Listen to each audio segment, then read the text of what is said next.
السلام علیکم دوستو، آج میں آپ کو کربلا کی کہانی انسانوں کی زبان سے نہیں سناؤں گا، نہ امام حسین رضی اللہ تعالیٰ عنہ کی زبان سے، نہ کسی سپاہی کی زبان سے۔ آج کی کہانی سناؤں گا خود کربلا کا ریگستان۔ سوچئے 1400 سال سے زیادہ سمے بیت چکا ہے، ہزاروں بادشاہ آئے اور چلے گئے، بڑی بڑی سلطنتیں مٹ گئی، لیکن کربلا کی ریت آج بھی وہی ہے۔ اگر وہ ریت بول پاتی تو شاید وہ کہتی میں نے ایک ایسا دن دیکھا تھا جب تلواریں صرف جسموں پر نہیں بلکہ انسانیت کی پریکچھا پر چل رہی تھی۔ یہی آج کی کہانی۔ میں کربلا ہوں، میں نے بہت سے قافلے آتے جاتے دیکھے ہیں، لیکن ایک دن ایک چھوٹا سا قافلہ میری طرف بڑھ رہا تھا۔ اس میں کوئی بادشاہ نہیں تھا، کوئی وشال سینا نہیں تھی، صرف کچھ پریوار والے بچے، بزرگ اور کچھ وفادار ساتھی تھے۔ ان کے سردار تھے حسین ابن علی۔ ان کے چہرے پر ڈر نہیں تھا، جیسے انہیں معلوم ہو کہ منزل جیت نہیں بلکہ سچائی کی گواہی دینا ہے۔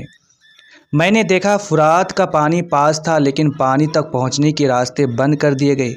بچوں کی آوازیں ہوا میں گونج رہی تھی۔ پانی اتہاس میں یدھ بہت ہوئے ہیں، لیکن بہت کم یدھ ایسے ہوئے جہاں بچوں کی پیاس بھی کہانی کا حصہ بن گئی ہو۔ اس رات میری ریت پر عجیب سکون تھا۔ کل موت سامنے کھڑی تھی، لیکن خیموں میں گھبراہٹ نہیں تھی۔ کوئی عبادت کر رہا تھا، کوئی دعا کر رہا تھا، کوئی قرآن پڑھ رہا تھا۔ جیسے سب جانتے ہو کہ کل اتہاس لکھا جائے گا، اور اتہاس ہمیشہ طاقتوروں کے نام سے نہیں لکھا جاتا، کبھی کبھی وہ ان لوگوں کے نام سے لکھا جاتا ہے جو سچ پر ڈٹے رہتے ہیں۔ سورج نکلا، میری ریت گرم ہونے لگی۔ ایک طرف بڑی سینا تھی، دوسری طرف مٹھی بھر لوگ۔ دنیا کی نظر میں نتیجہ پہلے سے طے تھا، لیکن کچھ لڑائیاں جیتنے کے لیے نہیں لڑی جاتی، کچھ لڑائیاں آنے والی نسلوں کو یہ بتانے کے لیے لڑی جاتی ہے کہ حق اور ظلم میں فرق کیا ہوتا ہے۔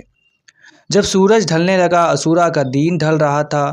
میری ریت پر شہیدوں کا خون تھا، خیموں میں خاموشی تھی، ہوا میں جیسے غم میں ڈوبی ہوئی تھی، لیکن مجھے ایک عجیب بات سمجھ آ رہی تھی جسے لوگ ہار سمجھ رہے تھے۔ وہ دراصل ایک ایسی فتح تھی جس کا اثر صدیوں تک رہنے والا تھا، کیونکہ جس مقصد کے لیے امام حسین رضی اللہ تعالیٰ عنہ کھڑے ہوئے تھے اس کا ذکر آج بھی دنیا کرتی ہے۔ کربلا کی گھٹنا اسلامی اتہاس کے سب سے پربھاوشالی گھٹناؤں میں گنی جاتی ہے۔ میں نے بادشاہوں کو مرتے دیکھا، میں نے سلطنتوں کو ٹوٹتے دیکھا، میں نے بڑے بڑے ناموں کو لوگوں کی یادوں میں گم ہوتے دیکھا، لیکن حسین کا نام وہ ہر سال پہلے سے زیادہ زندہ ہو جاتا ہے۔ محرم آتا ہے، لوگ کربلا کو یاد کرتے، عاشورہ آتا ہے، لوگ اس قربانی کو یاد کرتے جس نے حق اور صبر کی مثال قائم کی۔ بھیڑ رو رہی تھی، مگر اچانک ایک آواز بلند ہوئی۔ وہ آواز کسی بادشاہ کی نہیں تھی، وہ آواز ایک ایسی بہن کی تھی جس نے اپنے بھائی، اپنے بھتیجوں اور اپنے عزیزوں کو کھو دیا تھا۔ حضرت زینب رضی اللہ تعالیٰ عنہ نے لوگوں کو یہ یاد دلایا کہ وہ وعدے کرنا آسان ہے، مگر وقت آنے پر سچ کا ساتھ دینا مشکل ہوتا ہے۔ کہا جاتا ہے کہ ان کے خطبے نے کوفہ کے لوگوں کے دلوں کو جھکجھور دیا اور بہت سے لوگ اپنی خاموشی پر پچھتانے لگے۔ اس دن بہت سے لوگ سمجھ رہے تھے کہ جنگ ختم ہو چکی ہے، لیکن میں جانتی تھی کہانی ابھی باقی ہے۔ تلواریں خاموش ہو سکتی ہیں، لیکن سچ کی آواز خاموش نہیں ہوتی۔ کربلا کا میدان پیچھے رہ گیا تھا، مگر کربلا کا پیغام اب شہر شہر پہنچنے والا تھا۔ یہی وجہ ہے کہ اتہاس میں کربلا کا ذکر صرف جنگ کے طور پر نہیں بلکہ ایک ایسے واقعے کے طور پر ہوتا ہے جس نے انصاف، صبر اور حق کی بحث کو زندہ رکھا ہے۔ لیکن دوستو، کوفہ تو صرف شروعات تھی، ابھی اس قافلے کو ایک اور لمبا سمے طے کرنا تھا، ایک ایسا سفر جہاں دنیا کی سب سے طاقتور حکومت کے دربار میں سچ کی آواز گونجنے والی تھی۔ آخر شام دشمیک کے دربار میں کیا ہوا؟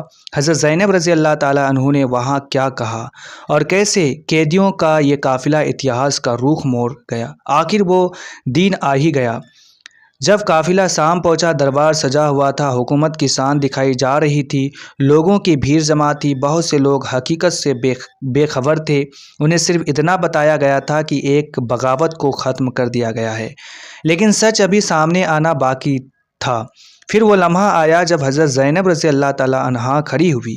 ان کے دل میں غم کا سمندر تھا، لیکن ان کی آواز میں کمزوری نہیں تھی۔ انہوں نے لوگوں کو یاد دلایا کہ طاقت اور حکومت ہمیشہ کے لیے نہیں ہوتی، انسان کے عمل ہی اسے اتہاس میں زندہ رکھتے ہیں۔ دربار میں موجود بہت سے لوگ یہ سن کر خاموش ہو گئے، کیونکہ سچ کی طاقت تلوار سے زیادہ اثر رکھتی ہے۔